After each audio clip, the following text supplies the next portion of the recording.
नमस्कार। कभी सोचा है कि अगर देश की सबसे बड़ी अदालत यानी सुप्रीम कोर्ट में अचानक जजों की कमी हो जाए या फिर खुद चीफ जस्टिस ही किसी वजह से मौजूद ना हो तो क्या होगा? क्या हमारे देश का न्याय का सिस्टम रुक जाएगा? नहीं, आज हम संविधान के उन्हीं कमाल के प्रोविजंस को समझेंगे जो ये पक्का करते हैं कि हमारा सुप्रीम कोर्ट हर हाल में हमेशा काम करता रहे। सोचकर देखिए एक बार कि देश के मुख्य न्यायाधीश किसी वजह से अपनी ड्यूटी नहीं कर पा रहे हैं या फिर किसी बहुत जरूरी केस को सुनने के लिए जितने जजों की जरूरत है उतने जज हैं ही नहीं। क्या ऐसे में देश की सबसे बड़ी अदालत ठप पड़ जाएगी? जवाब है बिल्कुल भी नहीं। और इसका सल्यूशन, इसका हल हमारे संविधान में ही दिया गया है।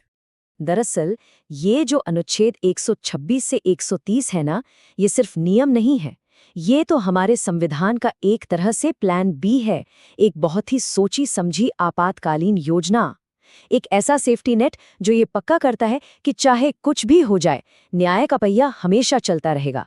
तो चलिए एक एक करके इन प्रोविजंस को समझते हैं। तो इस प्लान की शुरुआत होती है सबसे ऊंचे पद से, यानी भारत के मुख्य न्यायाधीश चीफ जस्टिस ऑफ इंडिया के पद से।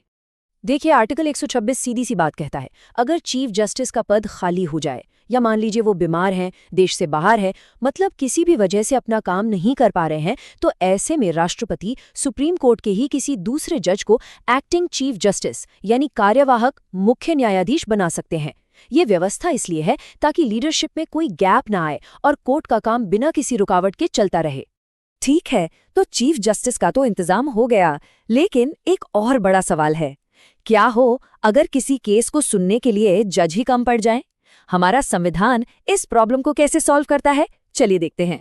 अच्छा, आपने कोरम शब्द तो सुना ही होगा। इसका सीधा सा मतलब है किसी भी सुनवाई को लीगल मानने के लिए कम से कम कितने जजों का होना जरूरी है। अगर वो मिनिमम नंबर पूरा नहीं हुआ तो कार्रवाई आगे बढ़ ही नहीं सकती। और यहीं पर एंट्री होती है आर्टिकल 127 की। तो जब कोरम पूरा नहीं हो पाता, तब हमारे चीफ जस्टिस ऑफ इंडिया एक खास पावर का इस्तेमाल करते हैं।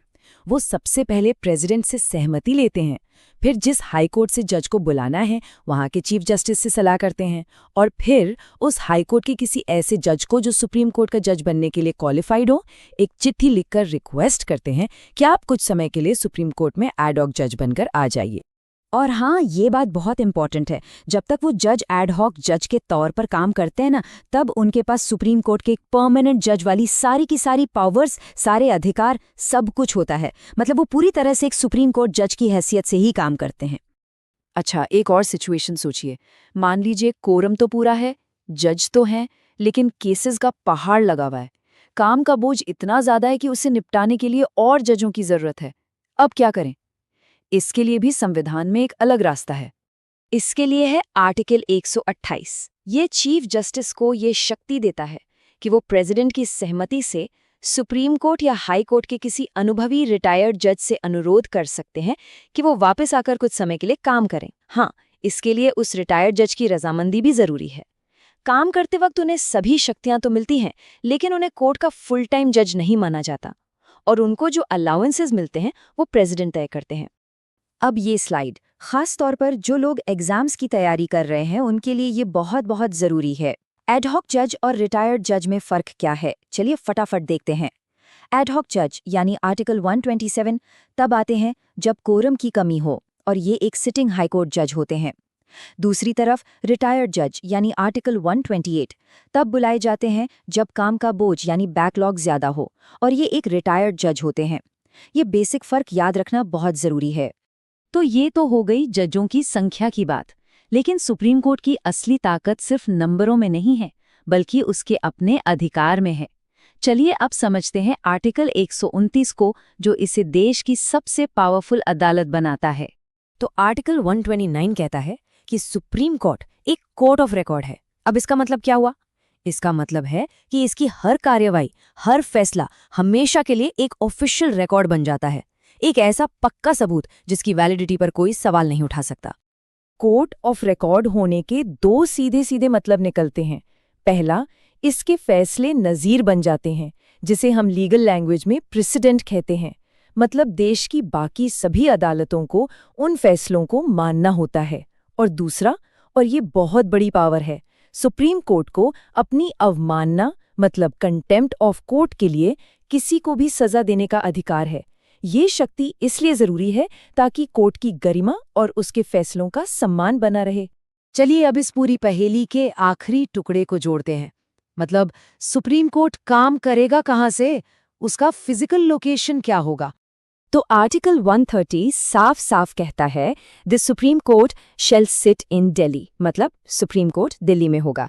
ये इसका मुख्य स्थान है। लेकिन सोचिए जरा, क्या ये हमेशा के लिए पत्थर की लकीर है? भारत इतना बड़ा देश है, क्या जो लोग दक्षिण में या पूर्वोत्तर में रहते हैं उनके लिए न्याय तक पहुंचना इतना मुश्किल होना चाहिए? नहीं, हमारा संविधान यहाँ भी एक रास्ता देता है।